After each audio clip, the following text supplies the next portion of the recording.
एक बार Saint Joseph school में मैं गया था, जी। तो वहाँ के प्रिंसिपल ने बताया, देखो, नो वेदास, यहाँ कोई हिंदुत्व का प्रचार नहीं करना है, this is a Catholic school. जब नागपुर आए तो घर के सामने शाखा लगती थी, जी। तो वहाँ से मेरा, तब मैं बीएससी फर्स्ट ईयर पढ़ रहा था, तो वहाँ से शुरुआत हुई। आज के जो भारतीय युवा हैं या जो विद्यार्थी हैं, इनको क्या ऐसी आवश्यकता होनी चाहिए या कैसा ऐसा भाव जागृत होना चाहिए कि उनका जो निर्णय है वो इस तरह से प्रभावित हो? नागा लोगों ने बताया कि नागा लोगों का जीवन अत्यंत कठिन रहता है। जी। बर्फीली जगह पर भी कपड़े बिना रहना, यानी हिमालय में बहुत कठिन रहता है। कैसे रहते होंगे मालूम नहीं। बाद में वे तप करने के लिए कहीं चले गए थे, उन्होंने जो नोट्स बनाया था किसी को देकर वो चले गए, लेकिन नोट्स सब लापता हो गए। ये सब जो सोच समझकर उन्होंने रखा, this language, this alphabets, this way of teaching will never and, this will make any person in the world great. इसलिए इंग्लैंड में एक सेंट जेम्स स्कूल इंटरनेशनल करके है, श्योर। भगवत गीता और मेडिटेशन कंपलसरी होना चाहिए। जी। उसी समय आधुनिक जो कुछ चल रहे हैं वो भी मालूम होना चाहिए। A for artificial intelligence, B for blockchain, C for cloud computing, D for data mining, E for e learning, F for fintech, G for geopolitics, H for holistic way of life, I for internet of things. ये सब उनको सिखाना जरूरी है। मेरी तबीयत ठीक नहीं है, डॉक्टर ने बताया, इसलिए मैं ORS लिखा है, oral rehydration salt, oral rehydration syrup, oral rehydration solution. इसका 3 अर्थ निकल।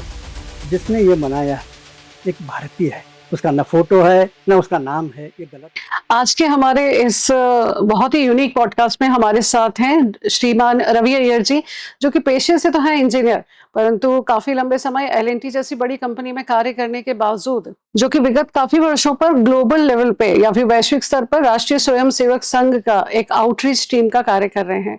साथ में राष्ट्रीय स्वयंसेवक संघ की अखिल भारतीय कार्यकारिणी सदस्य भी हैं। पेशे से गणितज्ञ, मैकेनिकल इंजीनियर और साथ में सॉफ्ट स्किल्स पे मास्टर्स और साथ ही साथ वैदिक गणित के एकेडमिशियन, पूरे विश्व भर में भारत का डंका बजाने वाले और हिंदुत्व के फंडामेंटल्स विद्यार्थियों तक पहुंचाने वाले हमारे LNCT के स्टूडियो में उपस्थित हैं। भाई साहब, आपका हमारे स्टूडियो में बहुत बहुत स्वागत है। सबसे पहले आपकी जो ये यात्रा है जिसमें आपने संघ के थ्रू राष्ट्रभाव एक जागृत करा स्वयं में और समाज में भी, इसकी यात्रा का आरंभ कैसे हुआ? मेरे पिताजी मिलिट्री में थे और अलग अलग स्थानों पर उनका ट्रांसफर होता था। जब नागपुर आए तो घर के सामने शाखा लगती थी जी। तो वहाँ से मेरा, तब मैं बीएससी फर्स्ट ईयर पढ़ रहा था, तो वहाँ से शुरुआत हुई। और बाद में इंजीनियरिंग पढ़ने के लिए जब मैं चेन्नई गया, वहाँ भी घर के सामने शाखा थी, जी। तो शाखा में जाना चालू रहा। जी। भाई साहब, L&T जैसी एक बड़ी कंपनी में आप काफ़ी समय तक एक एज़ ए इंजीनियर आपने वहाँ पे अपनी सेवाएँ दी। फिर ऐसा क्या मोड़ आया कि आपने सारा जो ये प्रोफ़ेशनल करियर है इसको छोड़ के एक जो राष्ट्रभाव आप अनवरत आज तक विद्यार्थियों के बीच में और पूरे विश्व में ग्लोबल लेवल पे फैला रहे हैं। तो इसका उद्घोष किस तरह से हुआ? ये तो क्रमशः होता है जी। संघ में काम करते करते। और बहुत बड़े बड़े अधिकारियों को जब देखता था कि उनका भी जीवन प्रेरणादायक रहता है, जी। तो उसे लग रहा था कि क्या मैं कर पाऊंगा मालूम नहीं। डर भी था, घर में जवाबदारियां भी थी, लेकिन भगवान सब कुछ जोड़ देता है। जब मैं नौकरी करता था उन दिनों में एक शहर में हम लोग वनवासी भाग यानी आदिवासियों के एरिया में गए, जी। तो प्रत्यक्ष उनके घरों में जाकर सर्वे करना था। तो सर्वे के बाद हम लोग 40-50 लोग जाए गए थे, और शाम को जब बैठते थे हर एक ने अपना अपना अनुभव बताया कि जिनके घर में गए थे। तो उसमें से एक ने बताया था कि जिसके घर में गए थे तो वहाँ एक समय एक ही एक महिला बाहर आ सकती है, क्योंकि जी। एक ही एक साड़ी पहनना है। अच्छा। तो पहले माताजी से उसने इंटरव्यू लिया, फिर पर्दे के पीछे वो चली गई, फिर बाद में उसकी बेटी वही साड़ी पहनकर आई। तो इतनी वहाँ उन दिनों में गरीबी थी, 1970 की बात कर रहा हूँ। तो धीरे-धीरे उस बैच में से 1-2 लोग इसी समाज के लिए काम करना चाहिए, ऐसे संकल्प लेकर वो प्रचारक निकले। जी, तो मैंने देखा कि मेरी आंखों के सामने ये सब घटना हुई है। कुछ चार्टर्ड अकाउंटेंट, कोई पढ़े लिखे लोग, एक एमएससी पीएचडी वाले, ये सब लोग संघ के प्रचारक निकल रहे हैं। जी, तो चलो, फिर इसका मतलब है कि मैं भी कर सकता हूँ। जी, तो 1975 में मैंने जब भारत के ऊपर आपात स्थिति आई थी, जी, तो मैंने निर्णय लिया कि अभी बहुत सारे संघ के अधिकारी जेल में हैं, बाहर काम करना बहुत ज़रूरी है। तो मैं अभी ये समय निकलता हूँ, तो मैंने नौकरी छोड़कर काम किया। तो इस तरह से नौकरी से त्याग लेकर आपने एक सामाजिक सद्भाव कह सकते हैं, वनवासी कल्याण, आदिवासी जनजाति कल्याण की तरफ आकर्षित होके संघ का कार्य का आरंभ किया। भारत के आदिवासी और ग्रामीण क्षेत्रों में जो वर्तमान में परिप्रेक्ष्य है, उसके अगर हम थोड़ा-सा रुझान दें, तो आज के जो भारतीय युवा हैं या जो विद्यार्थी हैं, इनको क्या ऐसी आवश्यकता होनी चाहिए या कैसा ऐसा भाव जागृत होना चाहिए कि उनका जो निर्णय है, वो इस तरह से प्रभावित हो? उसके बारे में आप क्या बोल हर एक चीज़ में एक होता है कि रोल मॉडल कौन है। जी, जब हम रोल मॉडल बनेंगे तो हमारी अगली पीढ़ी एकदम अच्छे तरह से वो काम कर पाएँगे। जी, मुझे कुछ सामने रोल मॉडल मिल गए थे। यशवंतराव केलकर नाम के एक प्राध्यापक थे, दत्ता जी डिडोलकर नाम के एक प्राध्यापक थे। जी, ऐसे कई लोगों के कारण मैं भी मेरा जीवन बहुत आसानी से निकल गया इस समय। जी, लोगों के सामने हम रोल मॉडल बनना चाहिए, जी, उससे बहुत बड़ा फ़र्क पड़ता है। जी, मैं 1982 में 1882 में मुझे विदेश भेजा गया था। जी, अभी कुछ साल पहले ही मैं वापस आया हूँ। जी, इन दिनों में भी मेरा ग्रामीण क्षेत्रों में और वनवासी भागों में जाना हुआ, और समाचार पत्र भी पढ़ते रहता हूँ। एक बहुत ही अच्छा एक समाचार देखने को मिला। पिछले साल जब कुंभ मेला हुआ, जी, तो उसमें पहले दिन स्नान के लिए नागा लोग आते हैं। नागा लोगों ने बताया कि नागा लोगों का जीवन अत्यंत कठिन रहता है। जी, बर्फीली जगह पर भी कपड़े बिना रहना, यानी हिमालय में बहुत कठिन रहता है। कैसे रहते हैं होंगे मालूम नहीं। तो उसके लिए अपने शरीर को उन्होंने कैसे तैयार किया। तो कोई भी नागा बनना नहीं चाहेगा। आजकल इतनी सुविधाएं घर में है, एयर कंडीशन है, आपको फिर अच्छे प्रकार के पकवान वगैरह मिलते हैं घर में खाने पीने के लिए, और दोनों सामने टीवी रहता है, 24 घंटे आप कुछ न कुछ देखते रहते हो, मनोरंजन के साधन है। जी, ये सब छोड़कर हिमालय में जाके बैठना, ये तो कठिन काम है। तो इसके लिए कुछ लोग ही जाते होंगे, ऐसे मैंने सोचा था। लेकिन जो उन्होंने बताया कि इस साल जो नए लोग भर्ती हुए हैं नागा के कठिन इस कार्य के लिए, इस प्रकार का तप करने के लिए, तो उसमें 20% लोग अनुसूचित जनजाति और वनवासी, जी, यानी अनुसूचित जनजाति के लोग थे। जी, तो ये बहुत बड़ी संख्या है कि ये केवल ये दर्शाता है कि हमारी भारतीय समाज कितना इंक्लूसिव है। केवल कुछ बड़े बड़े घर के लोग जैन साधु बनते हैं, ऐसा नहीं है। तो अनुसूचित जाति, अनुसूचित जनजाति भी इनके पीछे लग रहे हैं, तो ये बहुत बड़ी अच्छी बात है। जी। भाई साहब आपका जो बायोडाटा जब हम लोगों के पास आया, तब हमने एक बहुत की पॉइंट पकड़ा वैदिक गणित। तो वैदिक गणित को लेकर ग्लोबल लेवल पे क्या-क्या उपलब्धियाँ हैं और कितना स्कोप है? क्योंकि कहीं न कहीं हम वापस अपने जड़ों की तरफ जुड़ने की बातें कर रहे हैं। वैदिक गणित बाल्यकाल से ही कितना उपयोगी है और उसको किस तरह एक परंपरागत स्वरूप में हम देख सकते हैं? वैदिक गणित एक अल्टरनेटिव सिस्टम ऑफ कैलकुलेशंस है, जी, और आजकल अपने बच्चों को एबाकस वगैरह सिखाने के लिए भेजते हैं, और वहाँ बहुत भीड़ लगी रहती है। जी, लेकिन ये एबाकस कुछ चीज़ों को रटा देते हैं। ये थोड़े दूर तक आपको काम करेगा, लेकिन वैदिक गणित, आश्चर्य की बात है कि ये पीएचडी के बाद भी आपको मदद करेगा, वहाँ तक इसकी पहुँच है। तो वैदिक गणित एक शंकराचार्य थे, पीठ में बैठने के पहले उनके पास समय था, इसलिए उन्होंने शोध करके इस वैदिक गणित का लोगों के सामने लाया। उन्होंने बाद में वे तप करने के लिए कहीं चले गए थे, उन्होंने जो नोट्स बनाया था किसी को देकर वो चले गए, लेकिन नोट्स सब लापता हो गए। बहुत साल के बाद जब आए और वो पीठाधीश में बैठ गए थे, शंकराचार्य बन गए थे, तब उनको ध्यान में आया कि मैंने किसी को बताया तो था, कि इसको पुस्तक को छापो, तो पुस्तक छपा है क्या? तो छपा नहीं था। और उस समय जो नोट्स लिखे थे वो भी गायब हो गया। तो फिर से उन्होंने, अब तो उनके पास बहुत सारी ज़वाबदारियाँ थी, उसके बीच में ये पुस्तक लिखना मुश्किल था। उसके बीच में उन्होंने एक पुस्तक लिखा है, लेकिन ये पुस्तक पढ़ना उतना आसान नहीं है। वो पुस्तक मैंने देखा, मैंने जी, देखा कि उसमें कई स्टेप्स वो जंप करके जा रहे हैं, क्योंकि उनके पास समय ही नहीं था समझाने के लिए। तो उसको समझने के लिए मैं ट्रेन में जाता था, बस में जाता था, विमान में जाता था। जब भी जाता था मैं नोटबुक लेकर इसको अभ्यास करने लगा। क्योंकि गणित तो वही है, उत्तर आता है लेकिन इतने आसानी से आ जाता है। तो ये मैं, जब तक मुझे अगर सीखना है तो best way to learn is to teach. Okay, दूसरों को बताने से आपको खुद का होगा। तो इससे मुझे बहुत सारे अनुभव आए। कुछ अनुभव कल्पना के बाहर है, ऐसे सब आए हैं। जी, कभी समय मिलेगा तो मैं बताऊँगा। इससे बहुत अच्छा लगा मुझे भी, और फिर मैं अनेक यूनिवर्सिटी में मैंने इसका। जी।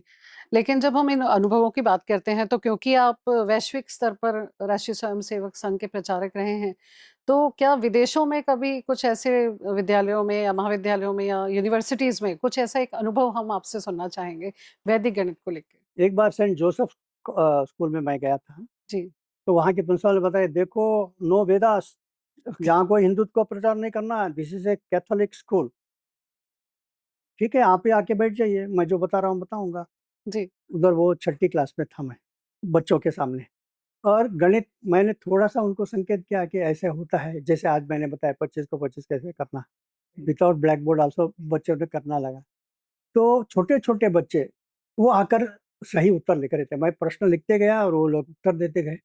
ये टीचर आश्चर्यचकित हो गए। मैंने कहीं भी धर्म के बारे में नहीं बताया, हिंदुत्व के बारे में नहीं बताया, भारत के बारे में नहीं बताया, केवल गणित दिखा रहा हूँ।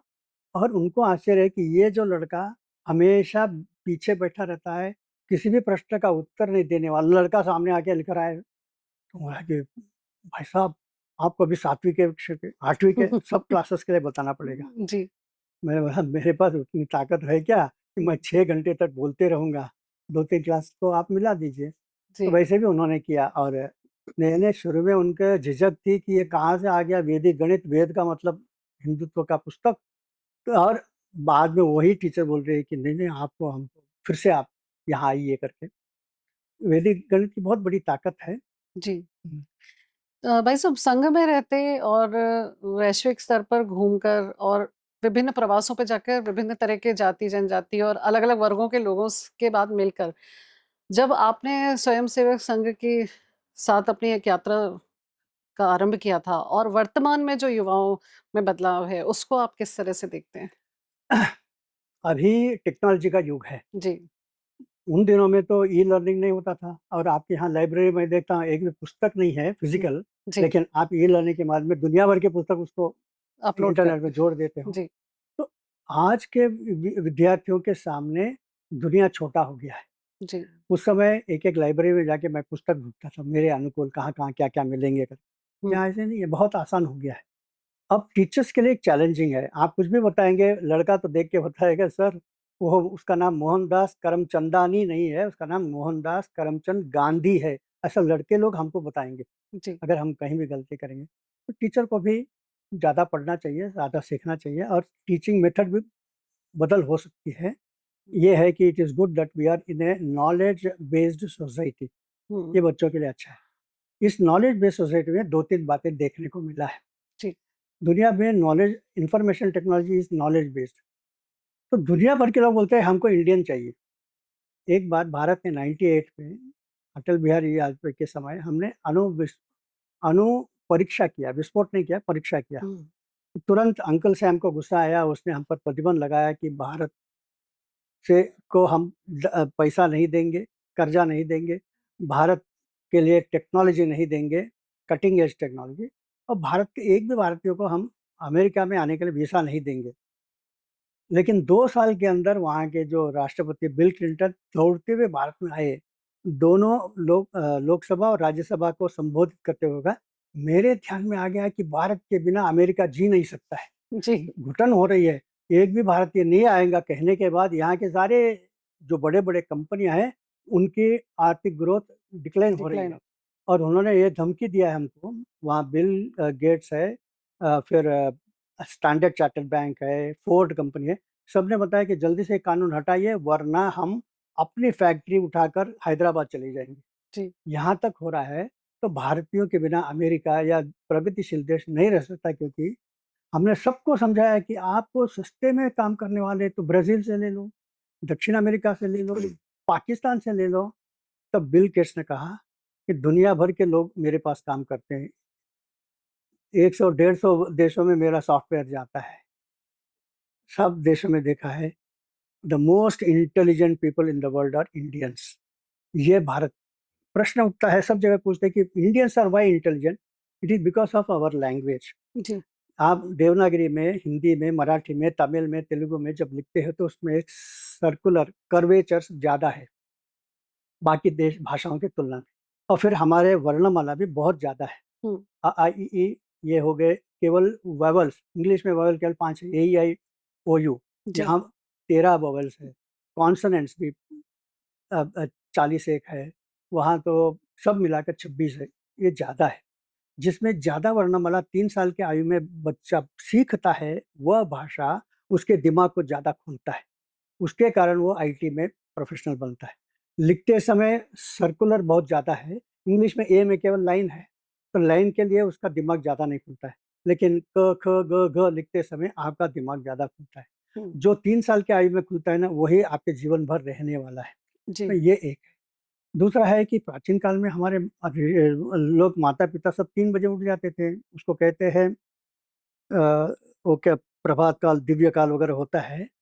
उस समय उठते थे, इसके कारण उस समय ओज़ोन लेयर हम्म, पर्याप्त करेक्ट मात्रा में होती है। ज़्यादा भी रहने से खराब है, खराब कम भी रहने से खराब है।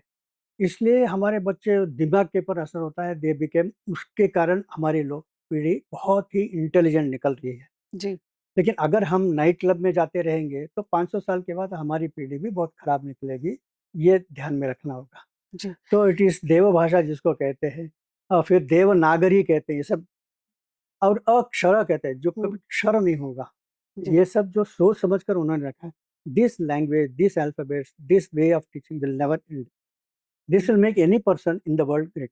इसलिए इंग्लैंड में एक सेंट जेम्स स्कूल इंटरनेशनल करके है, उन्होंने भी ये स्टडी किया है कि why most intelligent are Indians. तो ध्यान में आया कि because Sanskrit based languages, okay तो इसलिए उन्होंने संस्कृत कंपलसरी अंग्रेज लोगों के लिए उन्होंने स्कूल शुरू किया। तो अच्छा उनके स्कूल में मैं न्यूजीलैंड में गया, ऑस्ट्रेलिया में गया, पढ़ने वाले सारे विद्यार्थी अंग्रेजी और सिखाने वाले सारे अंग्रेजी, लेकिन संस्कृत कंपलसरी, भगवत गीता कंपलसरी, वैदिक गणित कंपलसरी। वेरी नाइस भारत में शायद ही मिलेगा ऐसा, लेकिन जी वहाँ है। They want to produce the best engineers for tomorrow. Okay उसकी वो तैयारी करते हैं। So, when we are speaking about the students globally and when people are respecting Indian values, तो जब हम बात करते हैं भारत का, जब एक इकोनॉमिकल ग्रोथ भी हम लोग अभी इस समय देख पा रहे हैं कुछ वर्षों से, भारतीय मूल्य का इंसर्शन हर विद्यार्थी में, हर परिवार में, ग्लोबल लेवल पे भारत को स्टार्टअप, चाहे स्पेस हो, चाहे एंटरप्रेन्योरशिप हो, चाहे इनिशियल लेवल पे कोई भी बिल्डिंग इंफ्रास्ट्रक्चर्स का है, यहाँ पे भी हम लीड करें। बट क्या ऐसा करा जाए या किस तरह से भारतीय मूल्यों का इंसर्शन विद्यार्थियों में या आज के युवा में जोड़ा जाए, जिसके कारण शायद हम जिसका एक अमृत काल का स्वप्न देख रहे हैं, एक दिव्य भारत का, अखंड भारत का स्वरूप देख रहे हैं, वो किस तरह से भारतीय मूल्यों से संभव है? इसके लिए एक शब्द है, सहयोगी बनना पड़ेगा। जी, सहयोगी का मतलब संस्कृत, योग और गीता। वाह! इसके कारण आप बहुत ऊंचाई तक जा सकते हो। जी, संस्कृत भाषा में वो गुण है आदमी के लिए आवश्यक, और उसको ज़्यादा इंटेलिजेंट बनाने के लिए संस्कृत का, पहले भी मैंने बताया कि वर्णमाला है, जी, हमारे देवनागरी लिपि है, इससे ही आदमी बहुत बुद्धिमान बन सकता है। प्लस इसमें जितने प्रकार के सुभाषित है, सारे मैनेजमेंट के प्रिंसिपल्स हमने पहले से ही बताया, सुभाषित में आते हैं। जी, पंचतंत्र की कहानियों में से कठिन प्रॉब्लम भी कैसे हम सॉल्व कर सकते हैं, जो मैनेजमेंट में सिखाते हैं वो यही है। 3000 साल पहले विष्णु शर्मा ने ये बता दिया है कि how any problem can be solve. एक खरगोश ने शेर को मार दिया था, जी, यानी you must be able to solve the problems um, of the society. तो ये हमारे पास भरपूर मात्रा में आपको संस्कृत में मिलेंगे। जी, फिर बाद में है कि दिमाग बहुत तेजी से जाता है, और तेजी से जाने से खतरा बहुत होता है। तो आज दुनिया में बड़े-बड़े जो कंपनी के, अंग्रेज उनके देशों में भी, जहाँ चकाचौंध करने वाले उनके आर्थिक प्रगति किया है, तो सुबह 9 बजे टाई सूट पहनकर वो जो आने वाला आदमी, शाम को 5 बजे तक इतने बड़े-बड़े निर्णय लेता है और उसको बहुत हाई एक्शन स्पीड काम कर सकता है वो। उसका दिमाग बहुत अच्छा शार्प रहता है। 5 बजे के बाद जैसे ही वो टाई खोलता है, अंदर से वो खोखला रहता है। दारू के दुकान में जाके बैठता है, पब में जाके बैठता है और समय कैसे निकालना उसको समझ में नहीं आता है। उसका घर, परिवार सब टूट चुका होता है। तो ये इस प्रकार से वो जो डुअल माइंड में रहता है, जी। बहुत साल तक वो दुनिया पे राज्य नहीं कर सकता है। आज जर्मनी तेजी से पिछड़ा देश बन रहा है। इंग्लैंड की आर्थिक स्थिति खराब हो रही है। सब जगह पे, इसलिए कि एक कारण ये है कि उनके यहाँ फैमिली सिस्टम नहीं है। जी। उनका जो मीडियन एज वो भी खराब हो गया है और they are all ageing countries. Japan is also ageing country. तो इसको ध्यान में रखते हुए कि उन्होंने जो गलती किया हमने नहीं करना चाहिए। वो बताते थे कि छोटा परिवार सुखी परिवार, बिल्कुल गलत है। छोटा परिवार दुखी परिवार है। तो घर में 4 बच्चे नहीं होंगे तो भारत का भविष्य नहीं हो सकता है। ये जी। सब तरह से ध्यान में आ गया है। हर घर के एक लड़का तो चले गया कनाडा, एक लड़का गया ऑस्ट्रेलिया, तो यहाँ भारत में रहने वाला कौन है?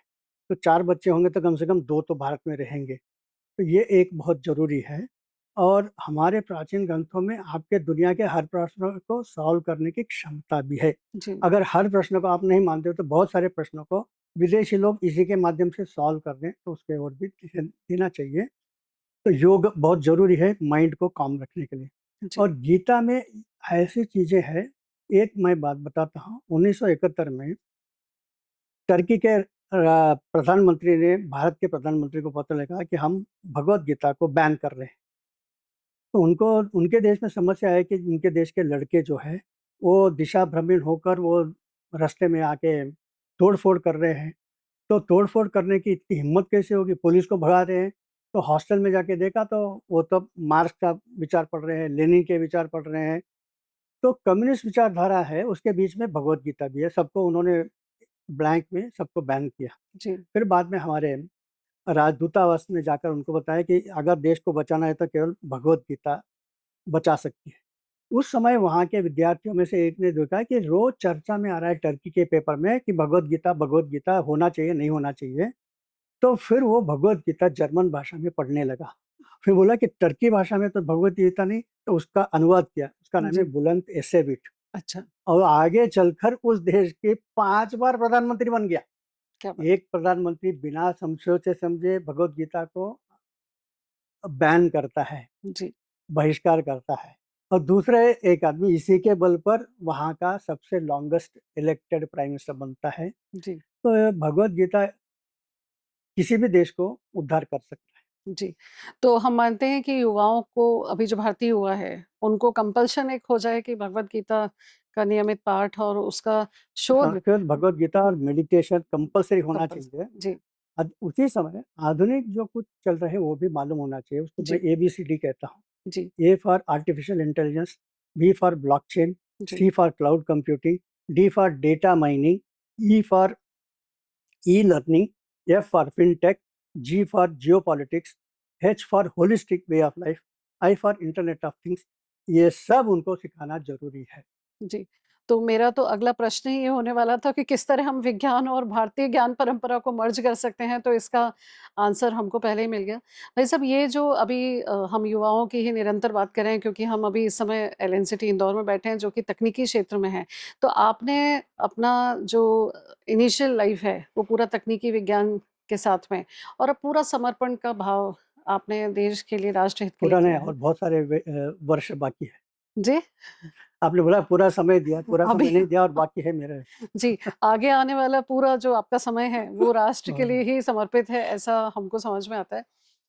आपके जो आइडल्स हैं, इनके आपने नाम बताए। ऐसे और कौन से भारतीय इतिहास की अगर हम बात करते हैं, तो आइडल्स हो सकते हैं जो युवा चेतना को जागृत कर एक है सकते स्वामी विवेकानंद। हैं? जी। आने वाले जी। 200 वर्षों के लिए भारतीय युवाओं के लिए जी। एक आदर्श है तो स्वामी विवेकानंद। जी।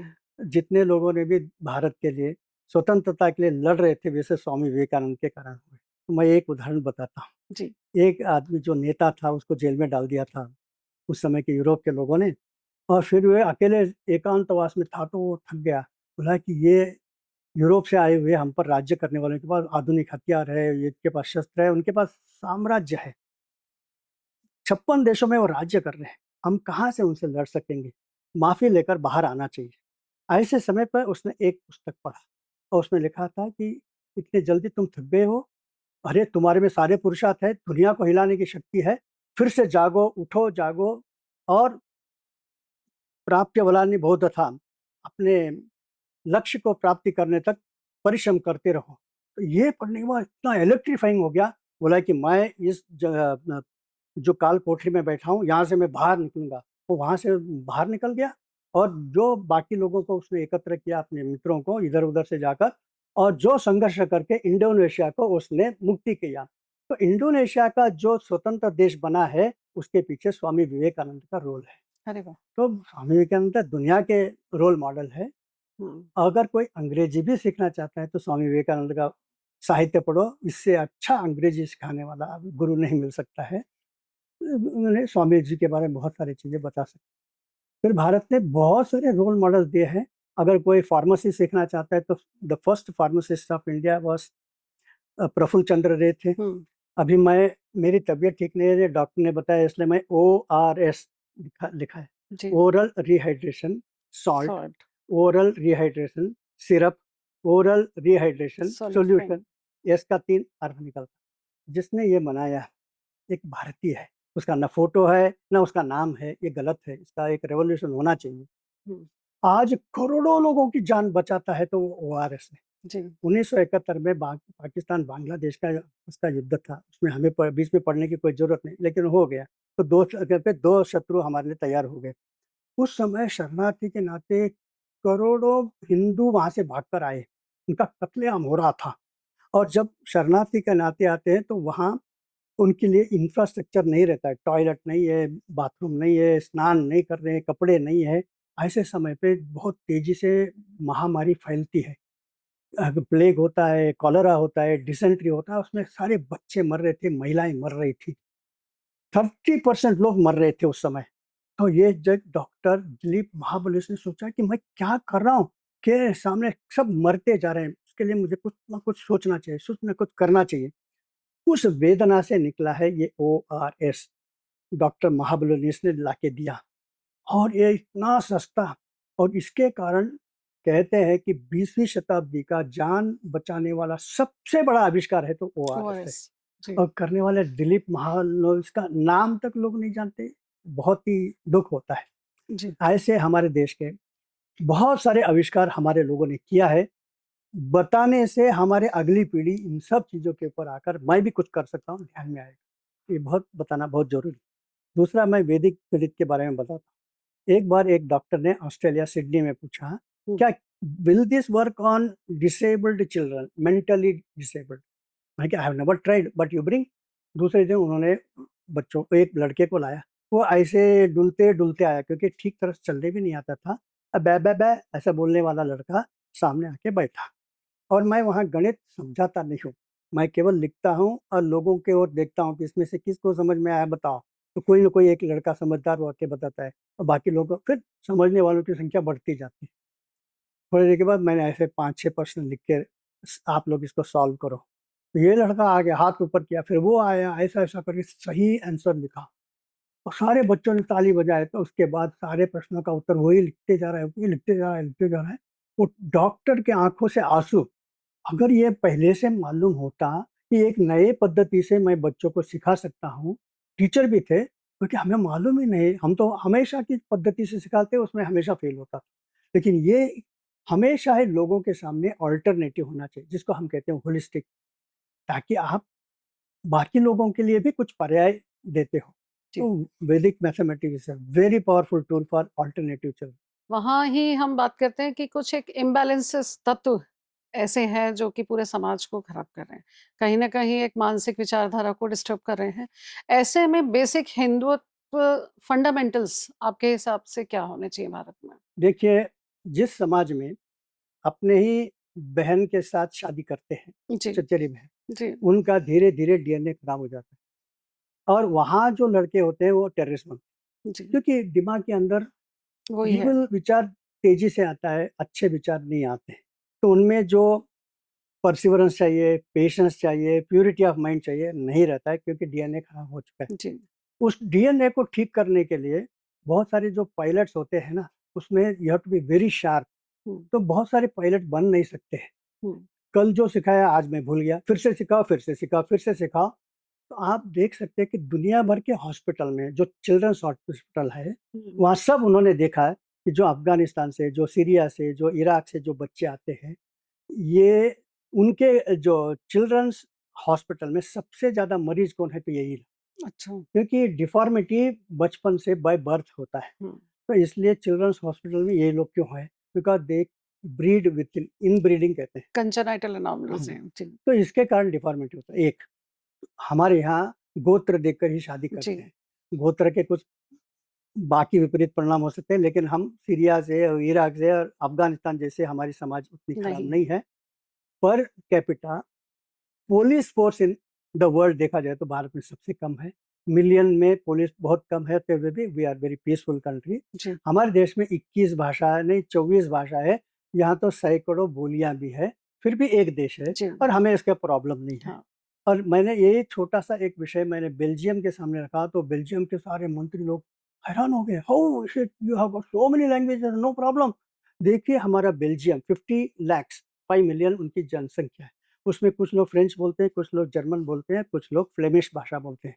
तो तीनों ने बोला कि हमको 3 अलग देश चाहिए, हम एक भाषा एक देश। एक भाषा अनेक भाषा एक देश हो ही नहीं सकता है।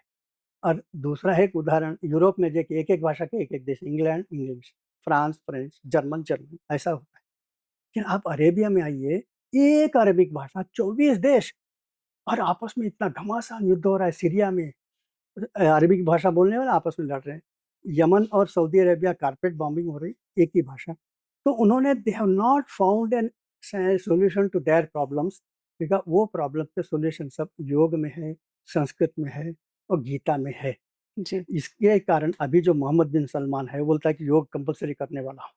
तो स्कूल में योग हो गया है, और वहाँ जो स्कूल में योग सिखाती है उसको भारत ने पद्मश्री भी दिया है। जी, वैसे ही रामायण और महाभारत वहाँ बच्चे सीख रहे हैं। नहीं तो आप माँ बाप के प्रति, आपके शाहजहां और जहांगीर सिखाएंगे तो माँ बाप को मार डालेंगे, औरंगजेब तैयार होगा। तो ये न हो इसलिए उन्होंने रामायण का सहारा लिया है। और रामायण से बढ़कर एक अगली पीढ़ी को मार्गदर्शन देने वाला पुस्तक कुछ भी नहीं, आज तक नहीं देखा। और रामानंद सागर ने बहुत सारे पिक्चर निकाले, लेकिन जितना पैसा या सम्मान रामायण के कारण मिला और कहीं नहीं मिला। किसी में नहीं, जी, रामायण आते समय ट्रेन रुक जाती है 9 से 10 बजे तक। जी, आप बम्बई जैसे बड़े शहर में भी 9 से 10 क्रिकेट खेल सकते हो रास्ते में। ये है रामायण का प्रभाव। सबको कहानी मालूम है, जी, सबको अगले सीन क्या होने वाला मालूम है, फिर भी बैठ के देखते हैं, क्योंकि ये पुस्तक बेस्ट सेलिंग बुक के जैसे नहीं है। हम्म, कोई भी best selling book da Vinci code भी आप 2 बार पढ़ेंगे, 3 बार कौन पढ़ता है? नहीं पढ़ता। लेकिन रामायण आप, लोग तो रोज़ रामायण का पाठ भी करते हैं। जी, क्यों? कि मुझे अपने आप को सुधारने के लिए वो बोलता है। हम्म, बाकी कोई पुस्तक आपको सुधारो, सुधारो, खुद को सुधारो नहीं बोलता है। हम्म, रामायण बोलता है। जी, इसलिए इसे इंटरैक्टिव बुक, किसी भी देश बाहर, अभी मैंने एक पुस्तक लिखा है, उसमें इंडोनेशिया का रामायण, कंबोडिया का रामायण, अलग-अलग देश के रामायण के ऊपर लिखा है। चाइना में टीवी में जैसे हनुमान कूदता है, सारे बच्चे तालियाँ बजाते हैं, हाँ, हनुमान, उनको सबको रामायण मालूम है, फिर भी जी, टीवी में बैठ के देखते हैं। जी, तो this Ramayana can take you around the world. जी, if it can save the whole world, why not India? True. So हम मान सकते हैं कि जो हमारी पुस्तकें हैं, जो हमारी सभ्यताएँ सदियों से चली आ रही हैं, जो हमारी बुक्स में है, जो हमारी इंडियन माइथोलॉजी में है, यही हमारे बेसिक हिंदू फंडामेंटल्स के आधार हैं और इसी को बढ़ाने के लिए राष्ट्रीय स्वयंसेवक संघ कार्यरत है निरंतर।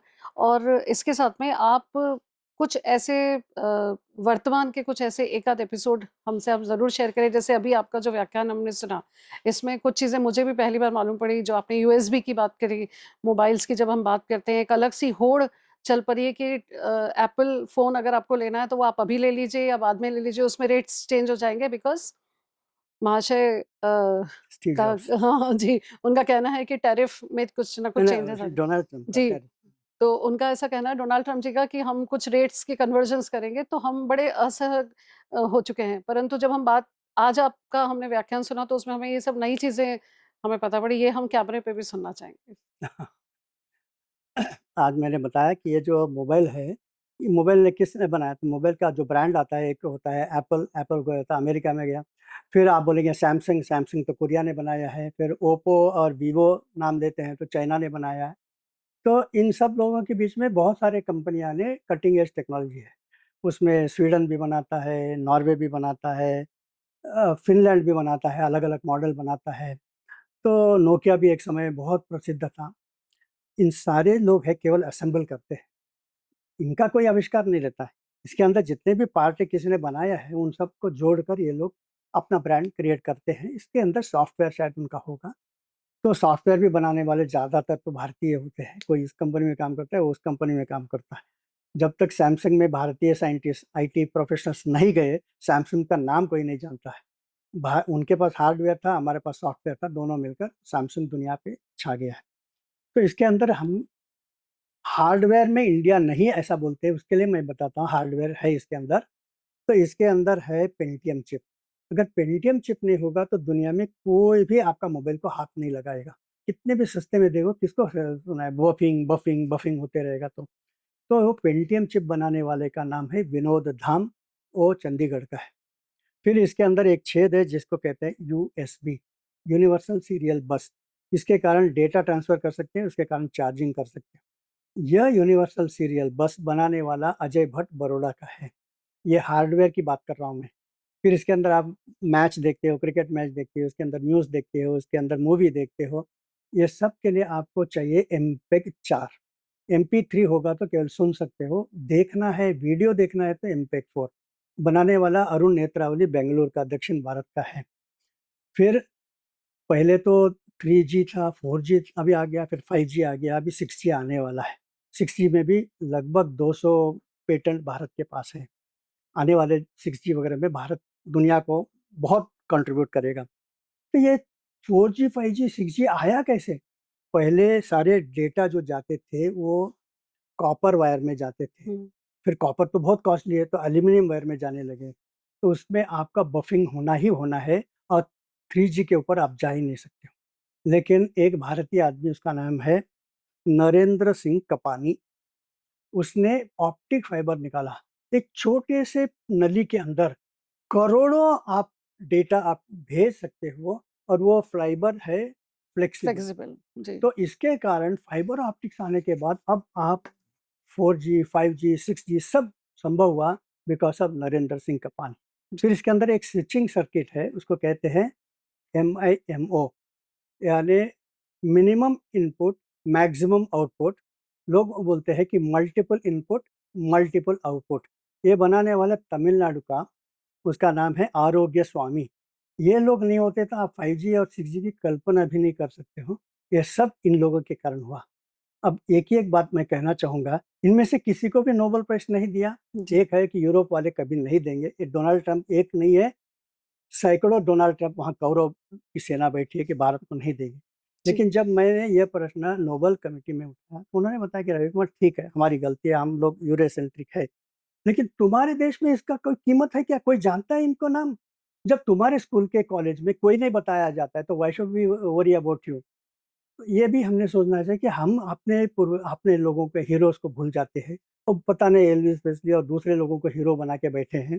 तो थोड़ा हमको अपने भी महान, ये सब लोग जीवित है अभी भी, अरुण नेत्रावली और विनोद धाम तो अभी भी है, लेकिन इनको मिलना चाहिए। हमने कोई प्रार्थना नहीं किया, करना चाहिए जी। इसलिए। दूसरा एक कमिटी के सामने मैं भारत के बारे में कुछ बताने के लिए गया, तो उस समय वहाँ के सारे बहुत, इसको कहते हैं द ब्रिटिश रॉयल सोसाइटी, हम्म। यानी जितने भी नोबेल प्राइज़ वाले लोग हैं वहीं जाके भाषण देते हैं।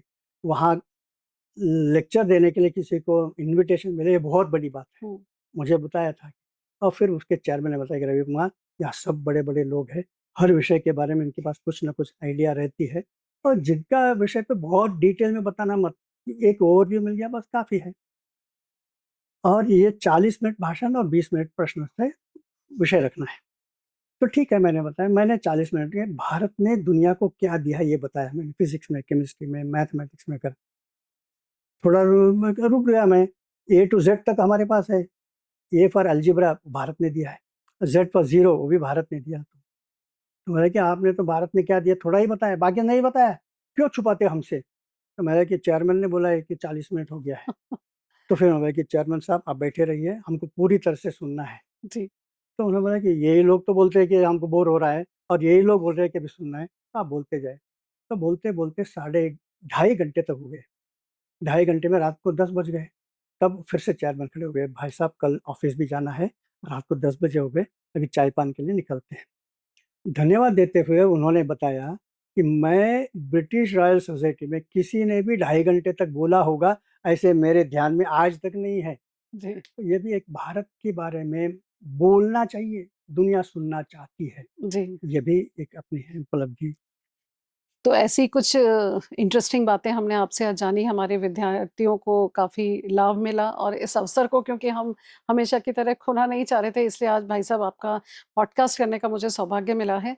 आज हमने जाना आपके थ्रू कि किस तरह से भारत हिंदुत्व के बेस पे किस तरह से अग्रगण्य है, पूरे वैश्विक स्तर पर हम किस तरह से हैं और कहाँ से भाई साहब का ए टू ज़ेड की थ्योरी है और कैसे सनातन के और भारतीय संस्कृति की अल्फ़ाबेट्स हैं, जिसमें आपने सारा संज्ञान हमें दिया। भाई साहब इस छोटे से अवसर को हमने काफ़ी अच्छे से उपयोग में भी लिया है और अनवरत हमारे विद्यार्थी निश्चित ही इससे लाभान्वित होंगे। आपका बहुत-बहुत धन्यवाद।